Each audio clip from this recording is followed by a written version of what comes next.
welcome back to Deconstructing Dance. Hi. So today we have a wonderful interview straight off the bat with Daria Klimentova. Yes. Which is following on from our previous podcast, episode 1, from Vadim's. Yes. And we wanted to just chat about a few things following her interview, and we'll get straight at it. Awesome. How's that? Yeah, looking forward to it. Cool. I mean, they're also quite silly. It's lighthearted. So the first question is, what do the first 10 minutes of your day look like? So as your alarm goes off. First 10 minutes. Yeah, first 10 minutes. What's it like to be Daria?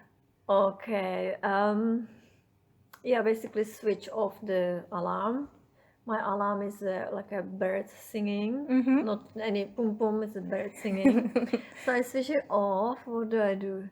Then I go in my brain thinking, oh my God, another challenge to get up from bed. Then I get up, then I go to bathroom, the necessary things, go downstairs and make porridge with banana and nuts every single day. I'm not bored of it yet.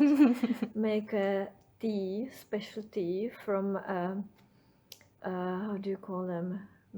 Fortune and Mason, something like that. I don't know how to spell it, how to pronounce it like that. Okay. Basically, it's quite expensive tea, which I love. Nice. And then I take it upstairs to my bedroom, to my makeup table, and I draw face on while I'm having my breakfast. And I usually prepare myself like the bag the night before, so I can just grab it and go. Nice. So something like that. Fantastic. Cool. And just for my interest is, do you, like, as the alarm goes off, is it switch off or do you snooze? Is it one where you... No, I 10 switch more off. minutes? Off. Okay. Always I switch it off. Yes. Okay. I don't like all this. It's like a torturing myself more. Okay. Then second question. So now, life after performing, what has been the most unexpected part of it for you? When I stop dancing, you mean? Unexpected. Well, I guess to feel, I don't know how to say it. I felt like as a dancer, I started to teach in the school, yes, and we had all these meetings there, and I was looking at the people, and I just said they were all so old. Even that maybe they were like maybe only 5 years older than me or few years. I just seen them old. I don't know why. No, I know why, because I was with between dancers all the time, all day, and they were obviously getting younger and younger than me. So when you're with young people and then suddenly you're with older people, so I think that was the biggest shock, thinking like, oh my God, they are all so old. And I just felt I absolutely don't belong to this world. I had to get used to it. Yes, I think that was the biggest shock. And also to teach all day. Oh, yes. I would get so tired, and I would go and lock myself in the toilet and cry. Oh, shame. And then I would put myself together, and then I would come out and fight it again. I wanted to leave the school like once a month. Really? How long is your teaching day? It depends. Okay. It starts, well, it used to start 8:30, now it starts at 11, but it goes to 6 o'clock. Okay, cool. Sometimes I have break. We have a class for 2 hours, morning class. Then it's, I don't know, maybe 1.5 hour point work, 1.5 hour rep, 1.5 hour pas de deux. It's like a lot. Yeah. And as a dancer, you're not used to talk. Yeah. So that was really exhausting. So I guess that as well, to actually talk and to be able to explain to them what you want from them, that was another challenge. Yeah, no, because you've gone from focusing on one person exactly, all day exactly. to now like 20 for all those Exactly. hours. Also, you know how to do it, yes, but now explain it so they would understand. Not that you would understand, but so they would understand. Yeah. So there was a challenge. It's still a challenge. Every single day is a challenge. Yeah. No, I can just imagine it must be. I mean, that's one of the questions I wanted to ask is now with teaching children, what has kind of been the most difficult part? But I suppose it's that. Well, it's that, but also it's I think it's the psychology thing.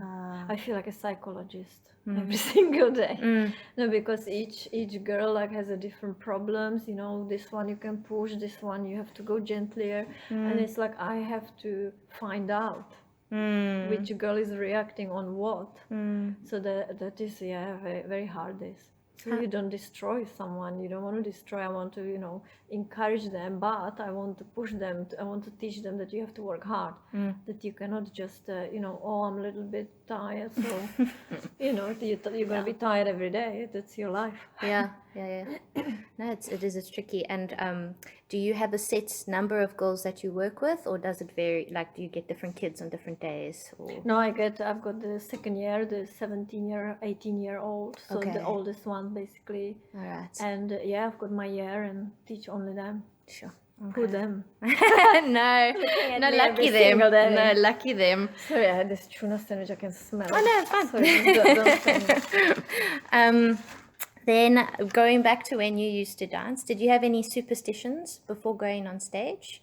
Or like, I don't know, putting on one shoe before the other, or No, I did have this when I was younger. But then I don't know, I would go on stage and something went wrong. So I just thought, well, it doesn't work. And actually it would stress me more than actually help. So I completely canceled everything. Okay. Absolutely everything. Just didn't believe in it. Yeah. I just believed in how I prepared myself, and also the luck in a way. yeah, on the day. Yeah. And then do you get nervous, and how do you deal with it? Like, You mean for the performing? or both, I suppose. Oh, yeah, of when you used to course. perform, and also now, like, I don't know, before you have to teach or something. Yeah, of course I get nervous. I'm a human being.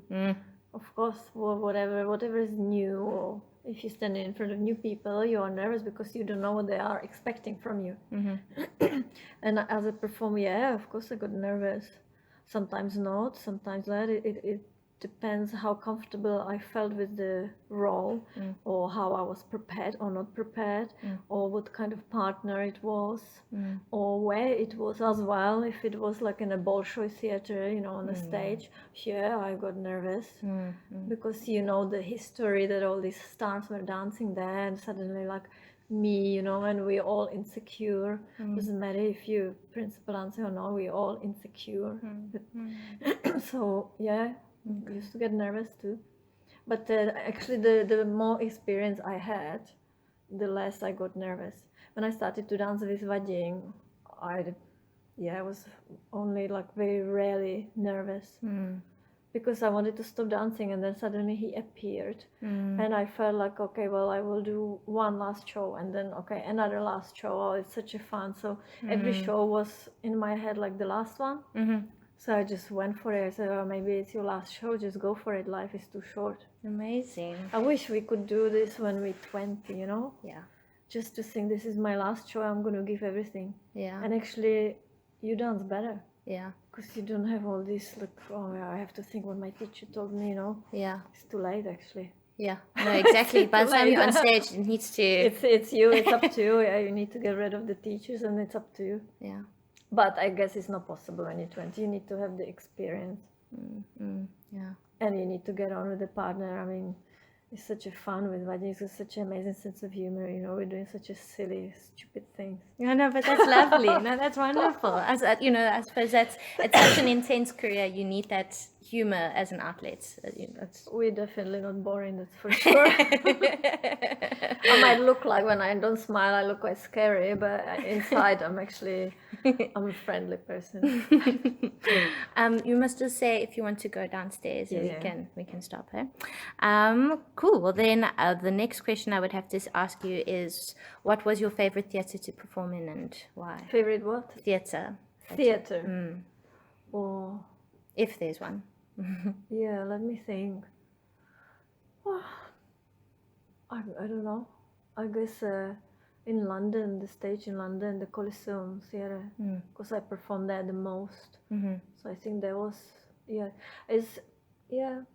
I don't know, there was many beautiful theatres. But for me, it depends the size of the stage, and also the floor, if it's soft or not, and the lino. If I feel comfortable with that, and I have a beauty thing around, and a beautiful changing room, for myself. So all this counts. I had this many times. So there's, I don't know, many theater. Sorry for No, not answering that just is one. wonderful. And then do you have a favorite ballet that you used to perform, and Yes, why? of course, Manon, for example. I didn't like Swan Lake for ages, but then I finally fell in love with it, more with the Black Swan, Okay. because she's, you can play with it a little bit more. Then with White Swan it's a little bit boring. Just suffering there, being in love, boring. And Manon is the same, yeah, you can play with it. Like one night you can play a different way, more in love, and another night you can play it more, like I don't know how I say in English the word, like a beach, or I don't know how, more whatever. calculated. Yeah, more, yeah. Find conniving. some correct words for it. Yeah, no, yeah. Okay. And then, what advice would you have to dancers dealing with injuries? Ooh, okay. Sorry, I know it's a big one. Yeah, it is a big one because every injury is different and every person is reacting different way on different kind of rehabilitation and all that. Well, it's mentally, it's I think the hardest. And it does help if mentally you're happier, then everything heals faster. But then how do you make yourself happy? Because you're watching everyone to dance and you cannot dance. And yeah, so I've been injured once for 8 months. Sure. I couldn't dance, yeah, and there's like lots of tears. I thought that's it. When I was coming back, I was doing pliés. I couldn't do plié, or it was on my ankle. How did I cope with that? Well, it's difficult. Well, lots of rehabilitation, but not every company has the facilities. Like in London, you have all these physios, all these people who will tell you what exercises to do. I think that is the first thing you should do to build the muscles back, what you lost slowly. You should. They should watch you. If you can do today a little more, actually today less. And I don't know. I think mentally to maybe get busy with something else. I'm not sure. For me, I think was better to kind of go away from the company instead of be there all day and watch them dance. I would be so upset and jealous, and so for me just to go away and I don't know, maybe learn piano or something which will take your mind away. Yeah, kind of distract you from Yeah, that or aspect. start studying something or reading, something like that. But to do all these strengthening exercises. And have you studied anything besides your dancing, or have No, you just I just did that degree for teaching. Oh yes, okay. For a year, yes. Where was psychology, anatomy, and all these things. Otherwise, no, I didn't study anything else. I'm learning how to play piano now. No, but that's awesome. I find it so absolutely relaxing. It's just like I'm really bad. I'm really dreadful in it, and I started to learn it because I started to forget things. Okay. I just you would tell me some number, I was turning around, and it was like, gone. Yeah. Like this called. Yes. So now, and they say that piano is good to learn, and I'm getting better. I can remember more faster. In the beginning, it was like one accord, another third, and just like absolutely. I can do both hands now a little bit. So I love that. Takes me away from everything. Yeah. I finish practicing, and then I look up, and I was like, where am I actually? Like, what is happening? Who am I? For like 5 seconds. Oh, but that's wonderful. Oh, that feels amazing. Yeah, that you can actually get out of your head for that time. You probably didn't ask me about this, did you? No, that's lovely. Thank you. And then the kind of last question I want to ask you is, what's kind of the craziest or most spontaneous thing you've ever done on stage?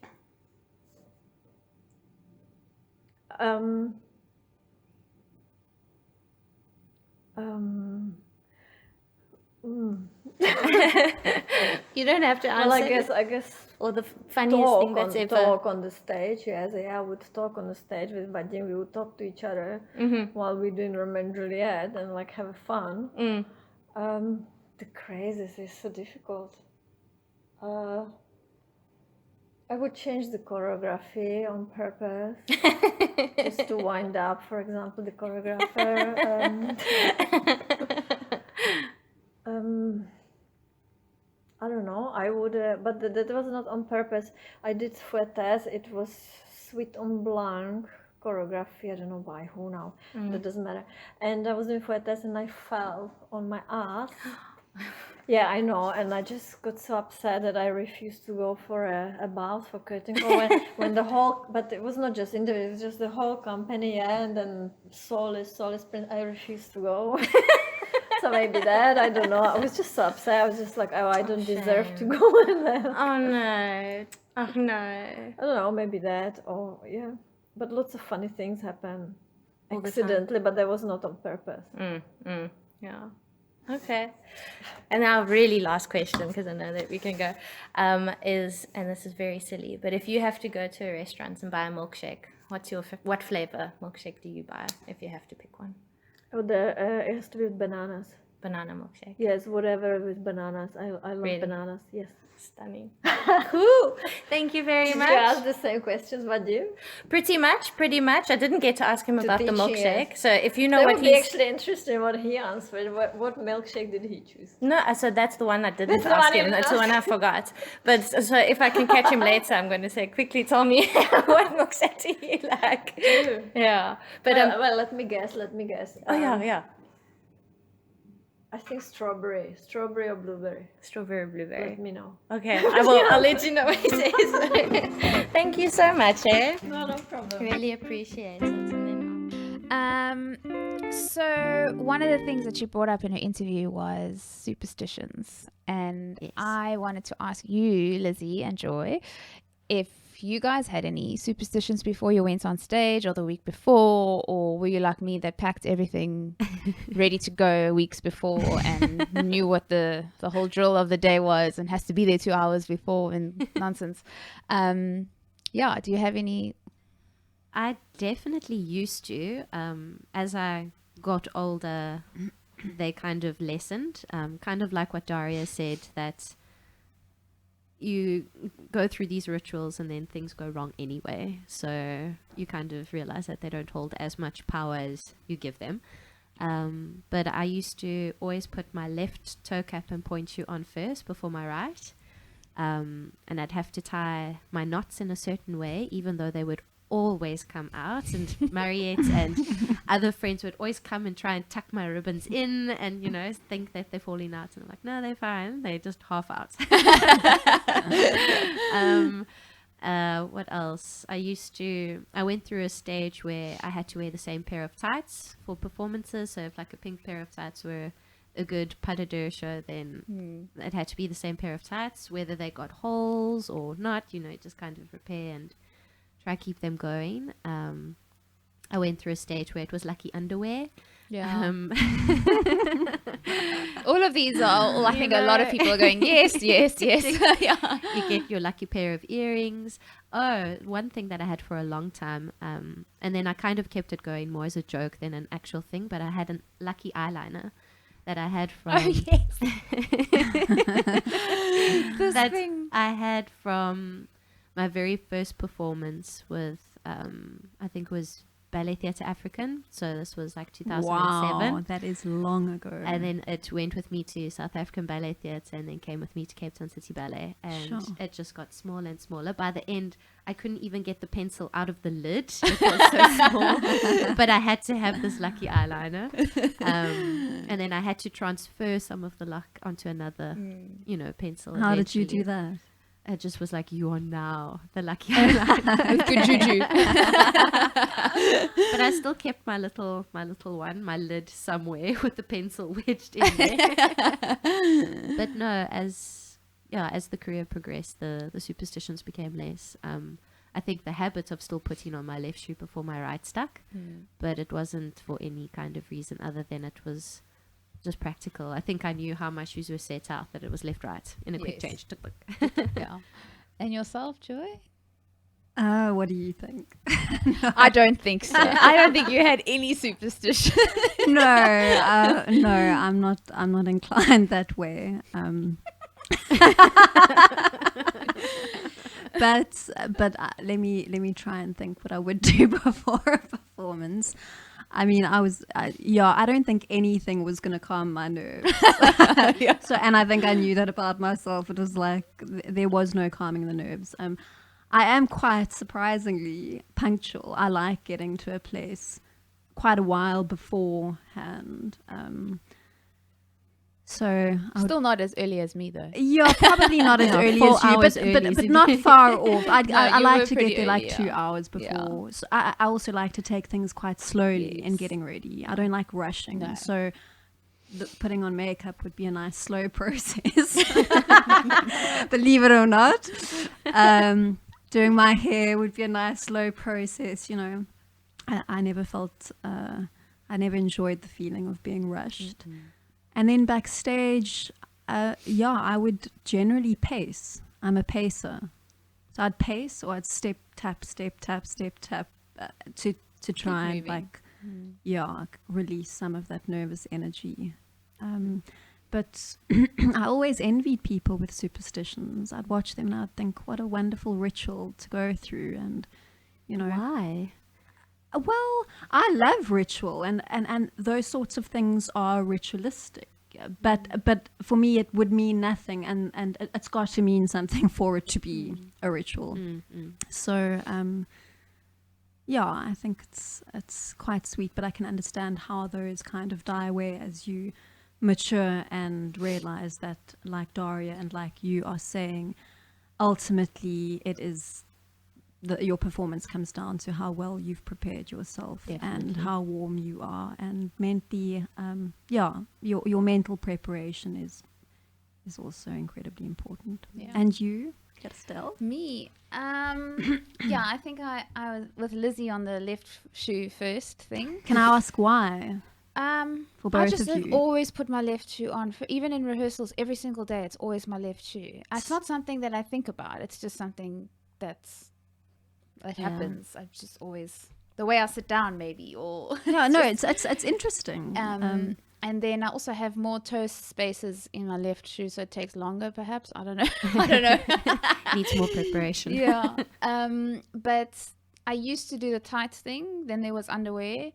Been through all the phases, but now I have what I like to call more of a ritual than superstitions, and I do try to mix things up every show just in case.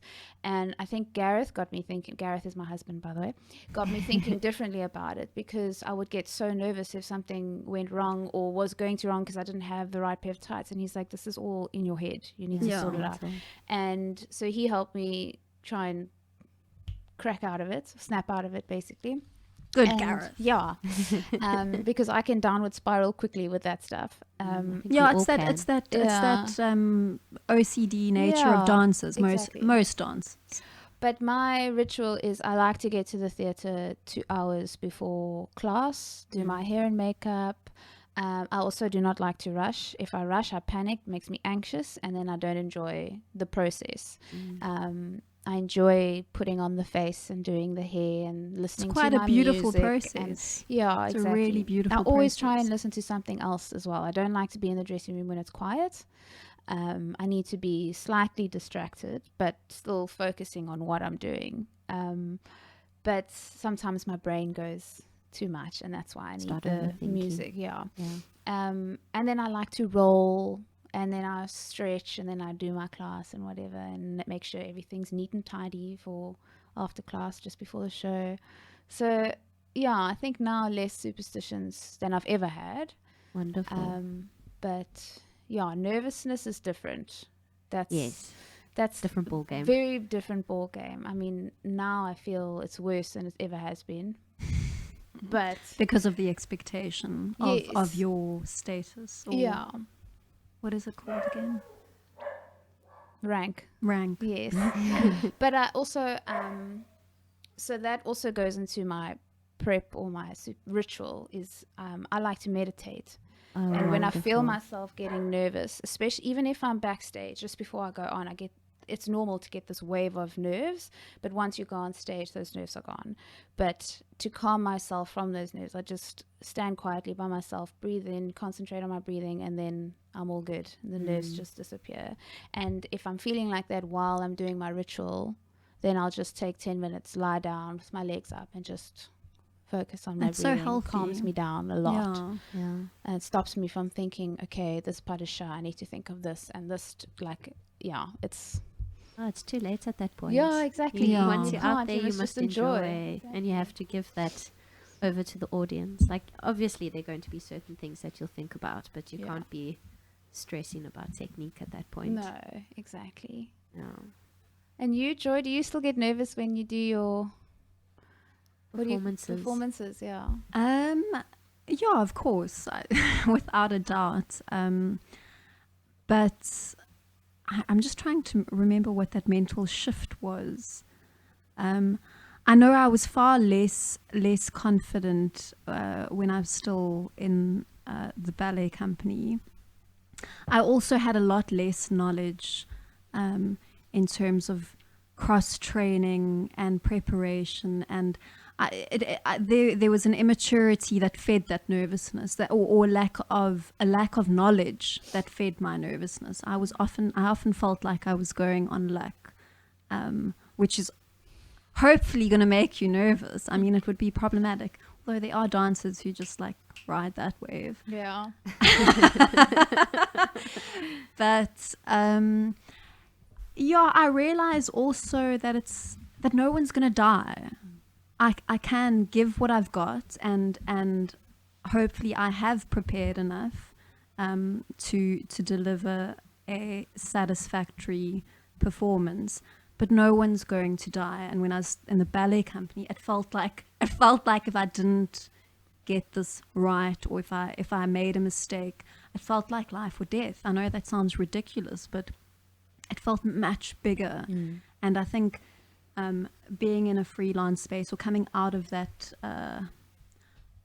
how I experienced it at times, that insular world where you can get very absorbed, you realize that there's so much going on, including your performance, and you want to give it all you've got, and you can give it all you've got, but yeah, a different sort of pressures there. So the nervousness is there, but it's not as intense, and it's not a negative feeling. That nervous feeling that I have now is a much more positive feeling. Yeah. Whereas previously it felt like a very toxic nervousness. Debilitating. Yeah, debilitating. Literally, I mean, my body would go into animal brain. What's it called? Yeah. Yeah, like That fight or flight. exactly. But yeah, much better these days, and that's because of a whole bunch of factors. I feel like the older I get, obviously the pressure of being principal is the nerves are a lot more for me, which I think is why the meditation helps a lot more the older I get. And also this adrenaline that shoots through your body really takes over. I've never had a shaky body on stage, but my hands shake now, and that is so bizarre for me. I've always been so solid on stage. Like, I've never had shaky hands, and just all of a sudden I'll stand in arabesque and my fingers are going zzz, and Yes. what is going on? And I remember as like a younger dancer watching the principals, and they would be doing, these fantastic promenades or whatever, and I'd always kind of giggle at these shaking hands. I'm like, oh, shame, like what's going on? And the older you get, you're like, no, this is what's going on. Shake. You're like, okay. It's so bizarre. No, it is. But it's funny you mention that, because I know Vadim said in his interview that Daria's been talking to him, saying like, listen, it gets more difficult the older you get, I suppose, because you also know when it's your debut in a role, you don't know what to expect. So you just go, you prepare the best you can, and you give it your all. The next time you revisit it, you know what's coming. Yeah. So, and you have to even better know what yourself. the nerves are Yeah. for that. So it's like this double mind play. Yeah, that's an interesting way of looking at it. Yeah. That you're already anticipating the nerves before they've even hit. So you've got this like double wave of anxiety coming your way. Yeah, it's hectic. Sure. But you also then have the maturity to deal with it. And like Joy was saying, is to know that it's not the end of the world if something doesn't. But you're mature Go enough right. and experienced enough that To if save something it. doesn't work out You can handle it. perfectly, you can Carry on. exactly and still enjoy the rest of your performance. Mm. One of the things that I have to mention is that she said perform every show as if it's your last show. That for me was very special because they were obviously here during Sleeping Beauty, and I had my last Aurora show in between Vadim and Tatiana's 2 shows, and she came to me after class and she said that. And it just has been something that stuck with me for every single show now. And I think about it just before I go on stage. It's really quite, an inspirational thing to say to someone. No, I think it's profound advice. I think it's something that's, again, I think only when you reach a certain age or level in your career that you can really take it on board. Yeah, I think it opens you up to presence. So you take each moment on stage Taking it in. as it comes, and you take it slowly, not slowly, but you really Savor it. you savor it, which is kind of a foolproof recipe for a beautiful performance for an audience member to be watching. Yeah. It's difficult though to get into that headspace. Very. It's difficult to maintain it. You always kind of have that intention. You're like, oh, I'm going to enjoy this. But like you were saying, it's so easy to fall into that rabbit hole and that downward spiral of you go on stage, you slip, oh, okay, no, blah, blah, and then you can get into that negative mind talk. And that idea of being process driven versus result driven. Exactly. Yeah, I think it's a big one. It is. I have to quickly, you mentioned slipping, and I slipped in my debut as Aurora in the entrance, the Padishah diagonal just before the PK turns. And I slipped. I nearly fell, but there was a whoa moment. It's like your heart. And everyone can see. There's no way of hiding that sort of thing. Yeah. But the rest of the show, I was like, oh, well, worst has happened. I'm just going to enjoy. Exactly. Yes. Just, can only go up. Exactly. Yes. And I had such a good time. And I think that also with the maturity that helps, whereas that could break someone. Yes. And you wouldn't enjoy the rest of your show, or you just like, oh, at least it's done now. The ice is broken. Yeah. Let's Yeah, go. everyone's seen me ice slip is now, so. Yeah. There's I think it's so important mentioning that to also, as much as feel present and as and that this might be your last show, but to approach it with a lightness and a sense of humor. Exactly. Absolutely. Yeah, 'Cause and, at the and end of not the day, weigh yourself down It's just with ballet. all and that's what I was talking about in terms of my Life or death. and it's also- that lightness. You know what? It's here to be enjoyed, Yeah. whether it's a dramatic role or whatever. But you've got to have a sense of humor about you. And the same, I know Vadim was also, again, talking about it in his interview, or I asked him, we human beings. We are not robots. It's not perfect. And you can't always have it perfect. The vulnerability is what's so special And, about it. with videos and Instagram and editing and all of these things, there's this weird illusion being created that it can be perfect 100% all the time. That's why I really enjoyed Biscuit Ballerina, like just to bring that back down to earth. Like, no, everyone has their moments. And I think if you can keep that in mind when you have that slip of going, you know what, I'm just human. And this is live theatre.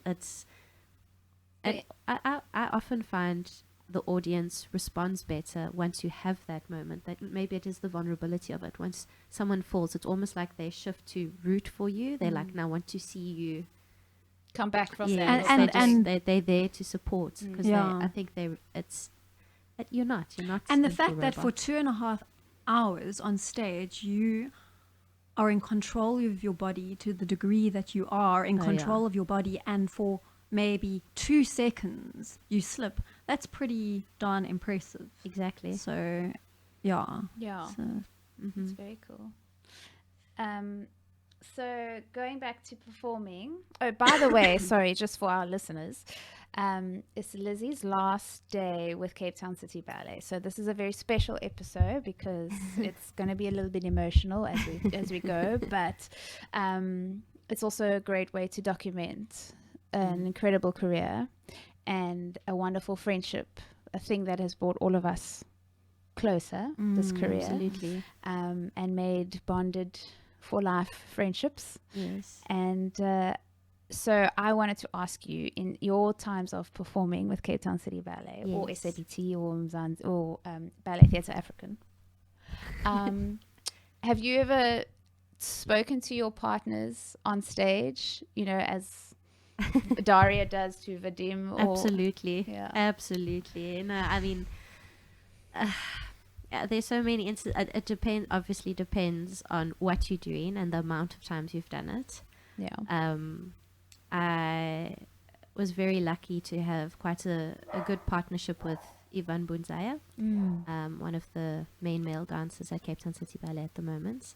And, you know, after dancing many years together in many different roles, there was just such an ease and a comfortable attitude between us that, you know, we would be doing something and it would feel so dramatic and serious, and it's this moment, and, you know, trying to be all passionate, and I'd like go into pirouette and go off, and he's like, oh, yeah, no. You know, this kind of breaks out into this very Afrikaans, very real kind of connection, and I can't help but then laugh in that, which then activates my stomach, which then puts me on my leg.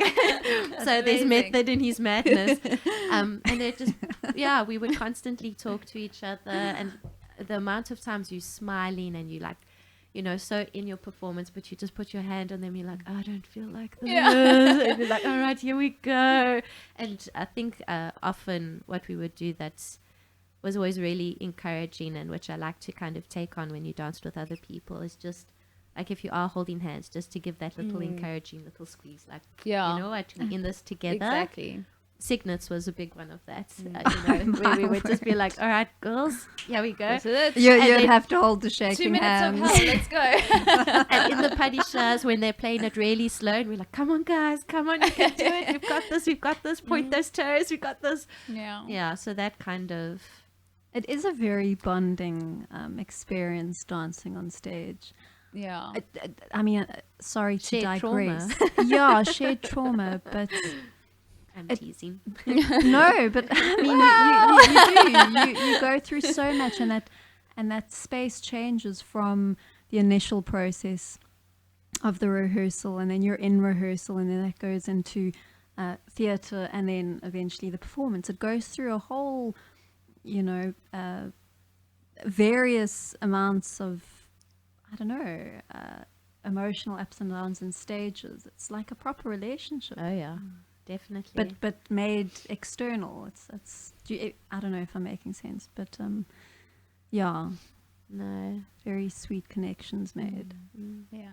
And the amounts of funny moments that happen on stage, you know, it's where I think one of my favorite things is when people start to corpse on stage, when they're laughing so much that they can't keep it together and trying to hide it. I know I had a moment like that in Giselle's Mad Scene, where we're supposed to be crying, and for some reason I was just hysterical. I had the giggles. Someone did something on the other side of the stage, kind of gave me this look, and I was just finished, and now it's this quiet part of the Mad Scene. We're all supposed to freeze. And so I just put my hands over my face to make it look like I was sobbing, but I was just in hysterics. So those types of... I love that hysteria. I love that hysteria. When you're not supposed to be laughing. Oh, no, it's Oh, the man, best. That is funny. Mm. Love that. And you, Joy, have you had any of those kinds of moments? Yeah, I think those general, like Liz mentioned, the general moments on stage where everyone talks on stage at one point Yeah. or another in there. I mean, it would be really odd if you haven't, Yeah. if you're a dancer in a company. But yeah, I can't pinpoint one, but I know you were going to mention. Sorry, I'm digressing. You can edit this out. But when I was at State Theatre, there were certain things that the principal dancers at the time used to do to one another. And I think in Romeo and Juliet, the Mercutio and Tybalt, they're kind of at each other's, you know, knock horns together, Yeah. whatever. And the male dancers would hold up their fingers to each other, really with a very small space in between. And I'm not sure if the audience got it, but we would all get it, you know, that provocation of you've got a bit of a small package, or Egging each other on. like egging each other on. But they adored each other, and obviously in real life were very, very good friends. Would also, this is a very stupid one, but often people would paint their teeth black and keep their mouth closed for a rather long time, but still mime and be expressive, and then at a moment in which you least expect it, give you a gorgeously large grin, and most likely in one of the more serious moments, and then you would have to hold yourself back from hysteria. So those I think, you know, in a ballet company, you do so many performances and rehearsals, and especially when you have a big crowd that needs to interact with each other while some kind of drama is going on, you do whatever you can to keep it fresh every performance, because that's what you got to do, and things like that I've got one. help you get through. Well, exactly. No, yeah, it's that sense of humor again coming into it. But I remember I was known to wait a while before I waxed. You know, not my legs. my legs and underarms. My pubic area was always very Sure. I'm cutting that out. Why? It pertains to the dance industry. Too much info. Okay. So, specifically underarms and legs, and I remember we were in the dressing room one day, and people were obviously having a good laugh about that, and I thought, let me make it extra special for them on stage, and so I mascaraed my underarm hair. Which I think everyone found quite funny. Yes. I mean, the audience would not have seen that, but Well, we hope. We not. hope. my front row, you my never close know. friends did appreciate it greatly. Have you ever had any wardrobe malfunctions on stage? Oh, definitely. There've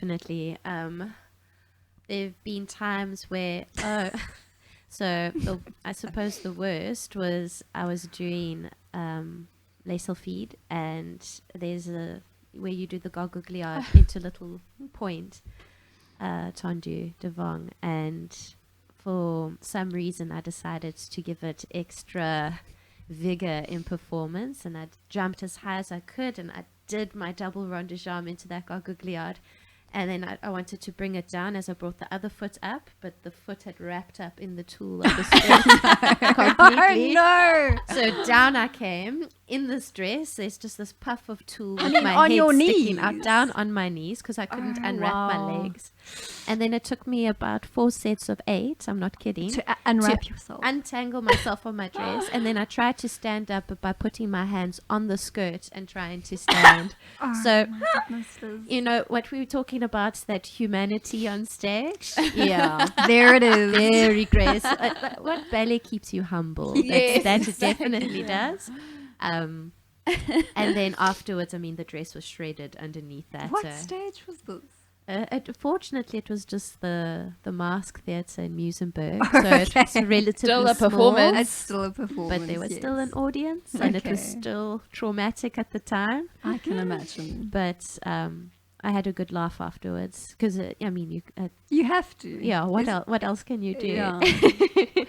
I had one, two that have stuck with me. I often get caught to my partner's costumes.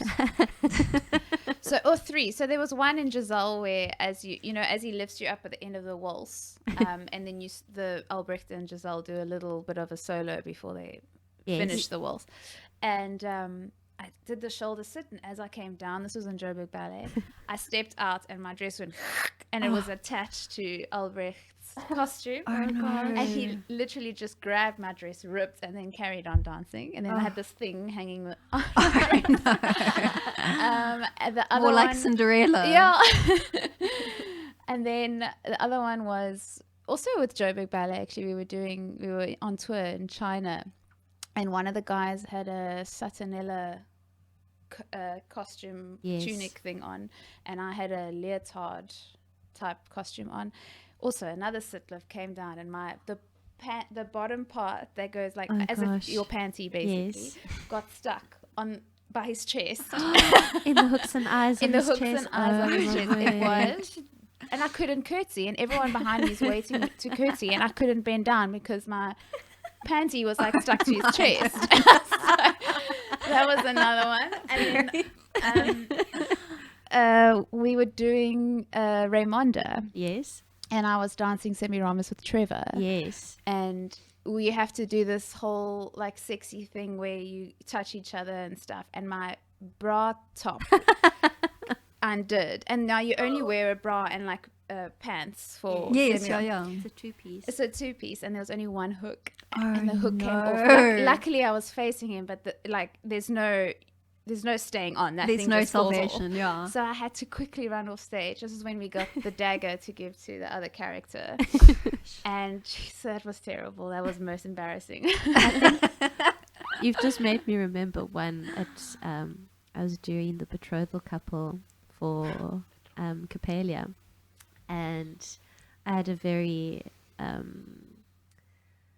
confident partner at the time that used to play tricks on people, and we were about to make our entrance where we have to run on, and the partner's obviously upstage of you as to lead you on.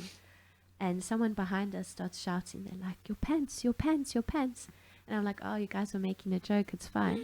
And I turn and I look at my partner, and he still has his black warm-ups over his white tights. no. And so he just was like, Liz, stand still. He just wrapped himself in my skirt, and we just ran together with my skirt wrapped around him completely. Ran on and ran off so that he could go and take his leg off. Oh, wow. And then is we came back amazing. on. But then again, I was in hysterics. I was crying from laughing because I had my skirt was wrapped around this guy, and we were like, like running across the stage. Oh, It was amazing. awesome. Such cool memories.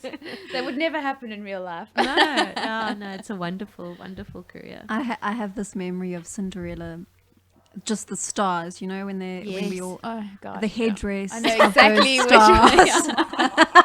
And the amount of times that a group of girls would get stuck together at their head for what felt like ages. Yeah. But All kneeling down, and then all of a sudden, Oh, it's so funny. trying to gracefully pull your head apart. What was your favorite role that you performed? Oh, I always find this a difficult question. I feel like I'm just interviewing you now. This is the episode. Yes. No, it's fantastic. I really enjoyed Swanhilda from Capelia. I think it was my first main principal role that was really layered, that I got to put a lot of work into. So I really enjoyed her. I also liked her spunk and her Yeah. feistiness. I had a lot of fun with Swanhilda, and also I enjoyed Cinderella. I enjoyed Cinderella a lot. It was a much softer sort of a character, but also with that kind of real grit underneath, you know, that's, you know, Layered. Yeah. I don't know, there's so many, there've been so many along the way that to kind of sit and go through them, it's But those two are the ones that stand out the most for you. currently there've been other things along the way. You know, I never got to do a full length Romeo and Juliet, but got to do bits and pieces, and that's, I think, would have really been a fun character to, well, fun's maybe the wrong word, but an interesting character to have gotten into. Yeah. But no, there've been a lot. It's a difficult question to answer. Yeah. Yeah. And you? And me, my favorite role, obviously Giselle.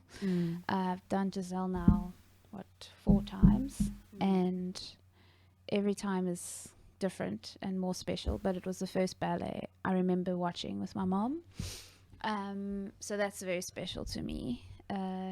Romeo and Juliet, definitely. What else have I done? Yeah, also it's difficult to think offhand quickly. Yeah. I enjoyed Odette Odile. It's a challenge technically, but it's not on my list of ballets I'd always wanted to do. I like the Romeo and Juliet's, the Carmens, the Anna Karenina's, those kinds of ballets. I mean, don't get me wrong, I love Swan Lake and I love Nutcracker and Sleeping Beauty and all those ballets. They're something that are incredible to have under your belt, but I love the acting and Yes. that you can become a completely different person. And you can play with the role and make it your own a little bit more, I suppose. Yeah. I think that also goes back to what Daria says in the interview. Yes. She also says something similar. Yeah, the more dramatic roles. I think when it comes to ballet, and this ties in with what you were saying, is how your nerves have maybe shifted in the freelancers. I think there's a very strict criteria that people judge you on, especially in the more technical ballets, like your Swan Lakes and your Nutcrackers and your Sleeping Beauties. There's certain things that they're definitely looking for technically, which as you mature, you realize is not the be all and end all Yes. of your performance. Like, yes, there are requirements, but it doesn't make or break your performance. And there's some people that maybe don't understand that and then judge you very harshly for that. Whereas in the more dramatic roles, I think the story is more important and the acting is more what people want to see coming through, and they're a bit more forgiving when it comes to the technique then. Or Yeah. you know what I mean. On Yeah. that note, it's also with Odette and Odile and the more technical ballets, maybe less humanly emotional ballets. I think there's trying to think of the word. There's an idea, a very specific idea Yes. that people have in their heads with regards to what that role is Yes. on an emotional level as well. Yes. The black swan versus the white swan, and then in the Nutcracker, the sugar plum fairy. So they have a more set ideal, whereas when it comes to Giselle and Manon and the other ballet you mentioned, I forget now, Carmen, all of those sorts of things, people don't have as much of a set idea of who that person is, because that person could be so many people. Yeah. Yeah. With so many different ways of expressing Exactly. It's the more open anger, to- the pain, the happiness.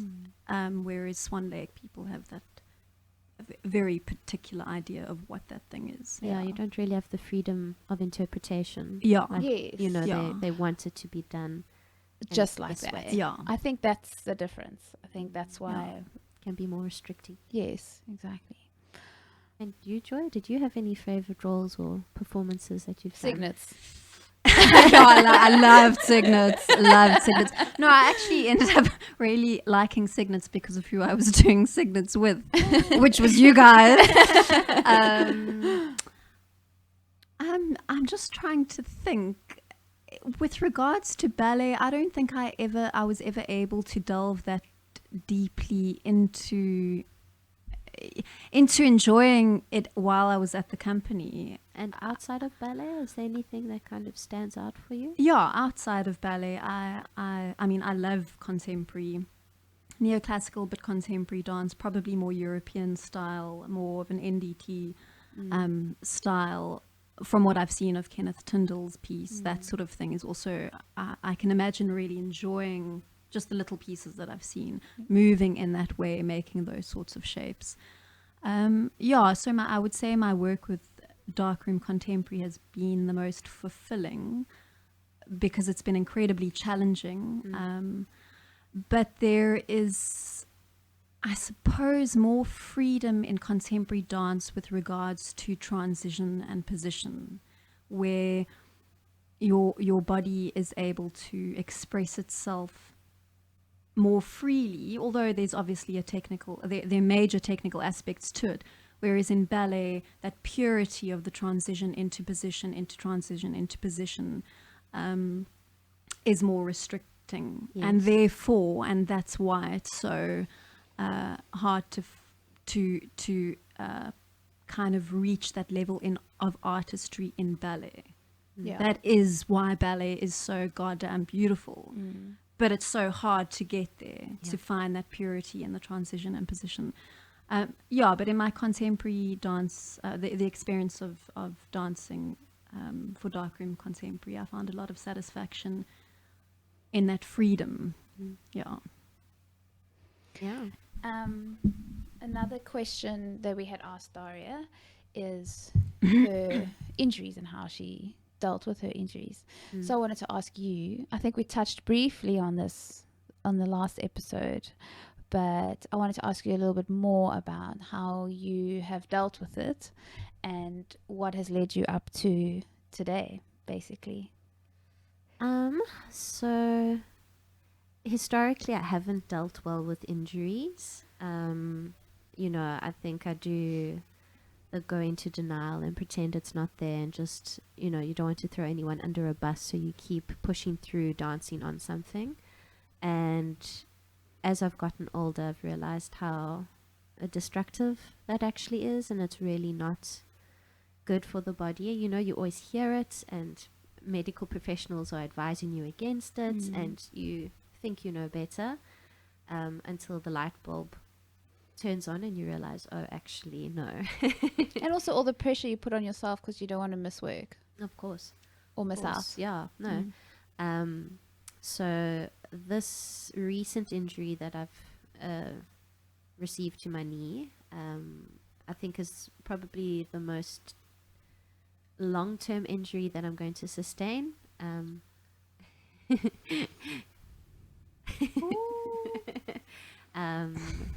Where I've damaged the cartilage in my knee, and I think it's the first time that I've properly stepped back and tried to respect the body and what it needs to do, and rest-wise and rehab-wise. How does that feel? Yeah. So I thought the rest would feel a lot worse than it has. Before, I would feel very anxious about not being at work. I'd want to be there. I'd want to be around the environment and the people, and I've now seen stepping away and kind of giving into the process of kind of what Daria said, is to be removed from that place. I realized how it was bringing me down being I actually there. thought of you when she said that. Where- listening to that.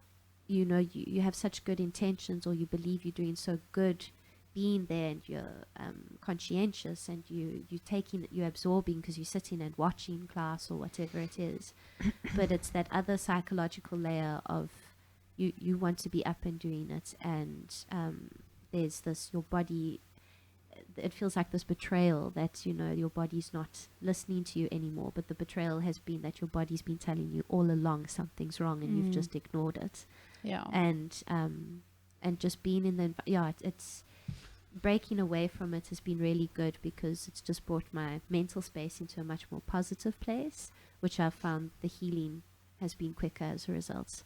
Not right yet, but it's definitely Better. speeding up the process. Also, I think on that note, just, from listening to you speak and what Daria said, being in that space, you're there, you can't dance, you're injured, but you're making yourself available to whatever you can do, yet there's no sense of purpose. And by removing yourself, you're finding other ways, your other things that give you purpose. And that's so important, because sitting in a space where you're not fulfilling any purpose is debilitating mentally, and it is going to absolutely, like you say, slow down the physical healing process. No, it does. It puts you into a very depressed space. And it might not just be in a sad or a drained kind of a ways. You kind of start numbing down everything, because it hurts to feel everything. So then you don't feel happiness, you don't feel sadness, everything's just numbed. And life is too short to kind of allow yourself to be in that state, and then it's prolonged, because That downward spiral. you're not getting better. So I definitely think if you have the ability to step away from your studio or the stage or your company or whatever it is, and take the time that's needed to rest it properly first and foremost, and not try and get back up too quickly. As it starts feeling better, give it a bit more time, because then it needs the extra strength, because now it's already weakened. It needs more strength than it had before. You can't just go back at your base level. It needs to improve even more before you can kind of get back into it. And then respect it. Don't push it too quickly, too soon. Yeah. Too much. And stepping away from the studio or your company and stage, you deal with those emotions Oh, better. yes. Because if like for myself, I am so busy thinking about work all the time that you don't think about anything else. So going into gym and doing the rehab that you need to do kind of switches that off a bit and gives you something else to focus on. I don't know if that's how you felt. And you have to deal with all those emotions that come, the anger, the grief, the everything. And you can't do that sitting in the studio watching rehearsals. Well, I realized what I was doing, having not done it this time round. I realized what I was doing is I was just using work as the distraction. As I didn't already, the communication, particularly with injuries within my body, it was to ignore. Don't want to deal with you. You must just get better. Or if you're getting worse, I'm just going to ignore you even more until it gets to the point that you can't. And then I would go, okay, well, I'm going to ignore you in a different way. I'll go to work and focus on something else, but Yeah. you're still not addressing the issue.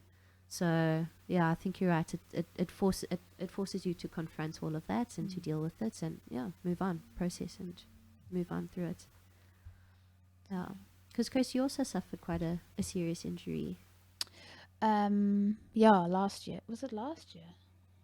Yeah, was it? I don't know. 2017. What was that? 2 years ago. You've had quite. I remember your when I was calf. still in the company, you also went. You took your back. Oh, my back. That was a biggie. I've only had 2 big injuries, and one was my back, which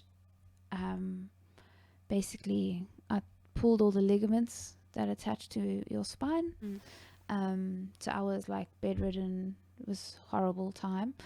But at that stage, I also wasn't sure if I wanted to make this my career. It was kind of something I wanted to do, but then I think, I don't know, life happened and I was like, maybe I can do something else. It's still early enough. And then the injury happened and I thought, no. And then after that injury, everything started happening for me. Yeah, in the that was a company. major shift Yeah. in your Something happened in your career. Yeah. During that time. And I'm a believer that things happen for a reason. And I had to go through that to know that this was for me. This career was for me. And then the last one was my calf. I tore my calf like 6 times. I had a massive cyst. And I was out for about 4 months. Yeah. What was that from ongoing strain and stress? Yeah, I think the first... Wasn't like a sudden... No, it was a sudden... I still remember exactly where we were. I'd just come back from Joburg Ballet and we were doing class. At that time, Cape Town City Ballet had trouble finding studio space. And we were at Artscape behind the stage. Yes. And we were doing class and we were doing warm-up jumps. And I was jumping. Everything was fine. And I just felt like someone kicked me in the back of my calf. And it just spasmed. It just like went warm. And I couldn't walk for the whole weekend. I didn't jump the next day. I couldn't go onto releve. And about a week later, it felt better. And then I would do something. And then something so small, like just stepping a different way, would tear it again. And my mistake was going to a physio. Sorry, all the physios out there. And they diagnosed in inverted commas, yeah. Because as I now know, physios are not allowed to diagnose. They can help the problem, but you need to go to a sports physician to get a diagnosis and then go to a physio to sort yourself out.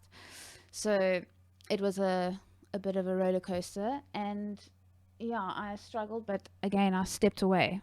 Luckily enough, our management let me do that. Obviously, I had all the doctor's notes required and stuff.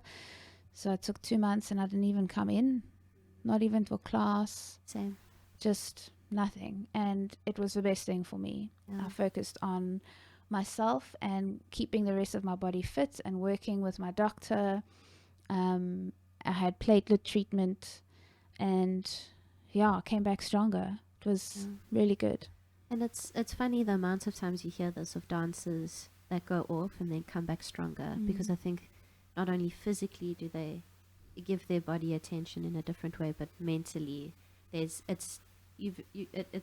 you're confronted with do I let this go and move on to something else, or am I going to come back at this better, stronger, with more like a mental fortitude that maybe wasn't there before? Like you really are clearer in your decision You're able to continue. zoom out. You Yeah. can literally zoom out and assess the situation. It's very hard to assess your situation, like we all know, when you're in it. And I think if I could talk to my younger self, and I'm sure I heard this as a younger dancer, but to really try and get it home, is that you don't have to dance through the injury. You're not doing anyone any favors. It's, you know, you always have this sense that you're going to set yourself back in your career trajectory, that, you know, that you're creating momentum, and that if you step out of it for some reason, they're going to forget you, and that you're going to fall by the wayside. And it's really not. I think dancing at your half capacity for longer is going to be more damaging than just taking a more mature approach and realizing that your company are humans, and they understand that if you need the time to heal, that they'll to the best of their abilities will allow it. Yeah, that's also a very old school narrative that I think once was quite prevalent, that, you know, you've got to push yourself and hustle and, you know, be at the forefront of whatever role's going. But that is an old school dinosaur narrative, and things have changed. But also, you know, every dancer, I mean, all of us can identify, if we've had an injury, we'll go to management and say, I have an injury, and they are understanding. They've never gone Absolutely. to us and been like, no, you can't take this off. yeah, So it's our own pressure we put on ourselves. Yes. It's not the management putting that pressure on us. Yeah, It's internal. it's internal completely, and it is because we don't want to miss out, and we are scared. you don't want to Yeah. disappoint yourself. Yes, No. and that was always the dishonesty in myself, is that I'd be like, oh, it's this external pressure that's stopping me, but it was just purely an internal pressure. And I've seen it, that, you know, how supportive everyone has been through this process, and they want you to get better. Yeah. It's not a so I think that's something that I would really try and encourage to younger dancers, or any dancers, to really keep in mind when it comes to injuries. is Take- that- Take the time and get better. Come back stronger. and be honest with yourself. It's difficult, but do it. Yeah. Yeah. I know, again, also meditation helped me a lot to deal with all the frustration, I suppose. Do you do that's right. guided meditation, Chris? I did do guided meditation. Now I just do my own. I do the breathing one. That Okay. for me is, I mean, I can do that in 5 minutes or an hour, or so that's kind Amazing. of my thing. But it just calms me down and helps me focus and lets the thoughts come and go. Yeah. And if they come, that's okay. Yeah. But yeah. Otherwise, is there anything else that you wanted to discuss about Daria's interview? Oh, I have something to add. Yes. What is his favorite flavor of milkshake? Oh yeah. Definitely strawberry. Oh, she was right. Well Yay! done, Daria. That's Jeez, cool. That's very cool. Amazing. Okay. I was wondering whether you had asked him or not. I It's good did. to know. Yeah. As they were leaving, it was quite a theatrical moment where I was running across the foyer as they were about to leave the theatre. Slow-mo. Wait. I have a very important question. Fortunately, he was with Daria, so she just kind of laughed. I hope she Okay. explained afterwards. Otherwise, Oh, I'm sure. Yeah, I'm sure. I'm that strange girl from Africa that asked me what his favorite flavor of milkshake was. Yeah. So as a finishing off topic, I wanted to ask you, Liz, how you feel today, or about today, and going forward, and your next adventures, and the new chapter in your book. Sure. There's a lot of emotions, and it keeps kind of flip-flopping. I go through stages of feeling excited to feeling very nervous, to what have I done? I've made the wrong decision, to a very calm kind of but it's, you know, it's fine. This is how things progress, and we'll just go with it. I think later, when I'm with all the dancers and in the space, at the theatre, in those studios, I think it will probably hit a little bit harder. I know coming into the theatre last week, I had a feeling of, oh, okay, this this all the relationships that I've built, like with the staff of the Artscape Theatre and the stage hands that I wave at. It's realizing that that's slowly going to drift further and further apart until I don't know people at the theatre, or you're not a part of that world. That kind of starts to get me feeling a little choked up. You'd be surprised. They still remember me. That was a long time. But yeah, I think the emotional processing is only going to happen a little bit later. Physically, my body's been a wreck for the last 2 weeks. I've been getting back spasms. I have this head cold and chest infection that's come out of nowhere, and weird aches and pains. So I think physically my body's processing this at the moment. It's realizing that I'm under stress, but mentally I'm like, no, we're not stressed. We're just ticking over. We're just kind of rolling with it. But yesterday was my last day in studio away from the theatre. Today will be my last day at the theatre, and yesterday I could feel very real. Okay, this is now happening. Yeah. So, but no, I'm excited about what's coming up. I'm not planning on leaving the dancing world. Great. Always be a big supporter of Cape Town City Ballet. I mean, they've been my family for the last 9.5 years. I plan to continue being a family member, whether they like it or not. Good. That's a strange cousin you can't get rid of. Yeah, amazing.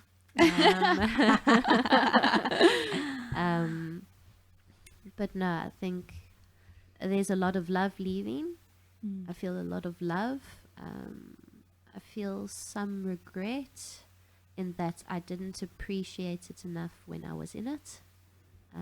Especially when I was younger, I think I spent a lot of time being upset with myself a lot of the time, and that my dancing wasn't good enough. Obsessing over it. Yeah, I think it was, as opposed to just enjoying the world for what it is and what you can do with your body and the stories that you can tell and the feelings that you're allowed to explore in a very not controlled but a safer way. Yeah, I suppose there's a feeling that I didn't fully embrace that when I could have. But I've enjoyed my last few years. I feel like that's been better. I wonder if that's, I mean, I haven't left a company yet, so I'm not sure. But I wonder if that's like a common thread amongst dancers who have left. I know some maybe not, but some dancers who have left before they were ready, or going through an injury perhaps. I wonder if that's, I mean, I don't know Definitely. what you felt with regards to that, Joy. No, I'm sure there's a common thread to be found there. Gosh, when I left, how long do you have? Yeah, it's interesting. I mean, I think I would have liked to have explored my balletic self far more than I did. But there was so much other stuff in the way of that it was impossible. I couldn't. I had to leave for me to mature in very different ways. It's a difficult thing. Just in terms of when I left, it was incredibly painful, but at the same time, there was a huge relief that was felt in the expectations that I'd put on myself in that space and walking away from them specifically for a time. And I think it's really important for anyone to remember that when you leave a company per se, unless you're in your 50s, 40s, whatever, and you're retiring completely, but you don't stop being a dancer. Even if you are in your 40s, 50s, once you're a dancer, you carry every single movement that you've made, every moment that you've connected with your body, in those many various ways, you carry that history with you forever. It's so beautiful. It's really beautiful. And that no one can take away from you. No. That history is there till you know, the earth opens up. Yeah. Yeah. But it's a wonderful thing, and that experience is carried also just in the way you move in your general life, emotionally, mentally, physically, the way you do everything. That history is there, and it will absolutely support you, even though it's painful now, and it was for me as well. I've come out supported by all of that hard stuff that I had gone through, and the most delightful stuff that I'd gone through. And the fact that I'm sitting here with the two of you is a kind of a testimony to that. Yeah. You know, so yeah, it's a thing, but you never stop being a dancer. Do you don't you think acknowledging that you perhaps didn't take it in as much, that saying that you actually have taken it, I don't know if I'm making sense yet, but you actually have taken it in, maybe in different ways, but maybe at the time you didn't appreciate, but looking back you do now appreciate it. Yeah, definitely. Yeah. I think it's that advice that you said that, you know, really hit home to you of, you know, make each performance your last one. I think it's better for my personality that I realized that my last performance with Cape Town City Ballet, I didn't know it was. I think it actually is better for me, but I didn't know it was. So I don't know if I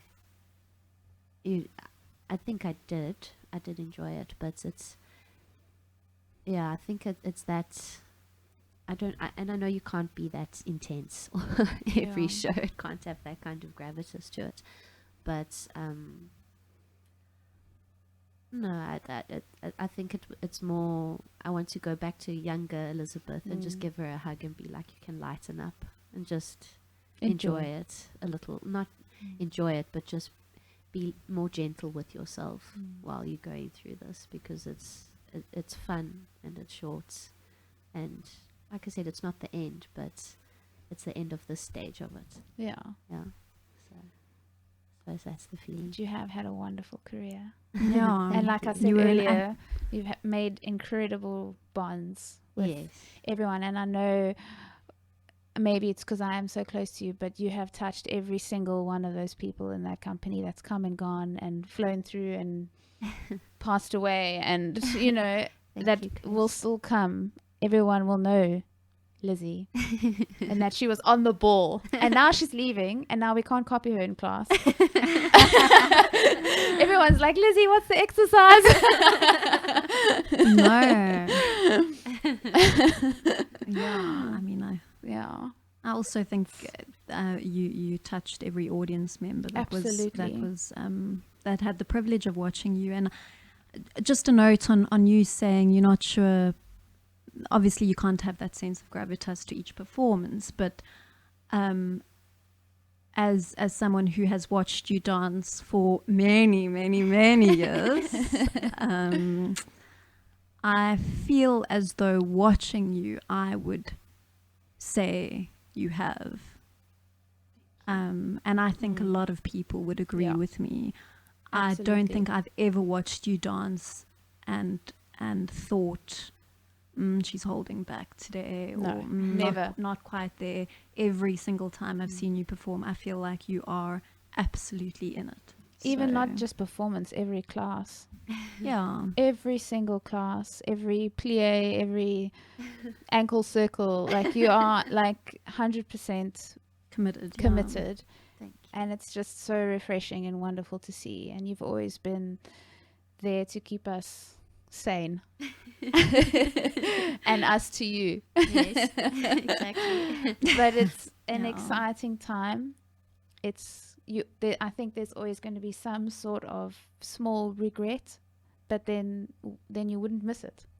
I think maybe that's it. It's maybe not regret. It's maybe it's a loss that I'm feeling more than a regret. Of course, yeah. And that's why on Saturday as well, I asked you, how you felt, because that was like the Yeah. first show where you had actually, after you've made your decision to leave, like how that felt for you. I was talking to someone, so it's the Rugby World Cup final. And I was talking to someone and trying to get them to understand it. And the analogy was that I felt that I was still sitting on the bench watching the team perform. So I didn't, it still felt like I was very much a part of it and supporting, even though this is the most removed I've been from it. I still feel very in it. It doesn't feel yet like I'm not on the team. And what I'm hoping going forward is that it's never going to feel like that. I still feel like that. So, I mean, yeah. Do you know what I mean? And it's I quite don't, a 'cause nice, I'm not there. and it's quite a nice feeling, because people are like, oh, don't you have, and I felt, no, I was just so happy to be supporting my friends and just showing love and appreciation, and there wasn't any kind of awkwardness or uncomfortableness around it. That's good. Yeah. It's always something that you wonder about. You always see people coming and going, or especially retiring, and you always wonder how it would feel. And I don't think anyone or anything can actually prepare you for something. You've spent so much of your life so deep in this career. You've given so much to this career, weekends, missing family functions. It's so hectic and so short, and that's probably why there's this loss feeling, because now you're going to have so much time. Hopefully. You're going to have all your weekends. Public holidays. Christmas and New Year. So things to look forward to. Hey? But a lot of love for what has gone, and I'm excited for what's to come. And like I said, that this is not the end, it's just the end of this part. Exactly. Yay. So a little bit of a emotional podcast today, but we thought it was it's important to talk about this sort of. It's a reality in the dance world. Exactly. So a bit deep for our second episode, but very important. Our score for this episode is dedicated to Lizzie. It is the Act 2 Pas de Deux from Sergei Prokofiev's Cinderella. It was composed between 1940 and 1944. The premiere was conducted by Yuri Feyer on November 21st, 1945 at the Bolshoi Theatre. The link is in the bio. And tune in next time for our episode 3, where we'll be interviewing Drida Blow and Kenneth Tyndall. Wonderful. Bye.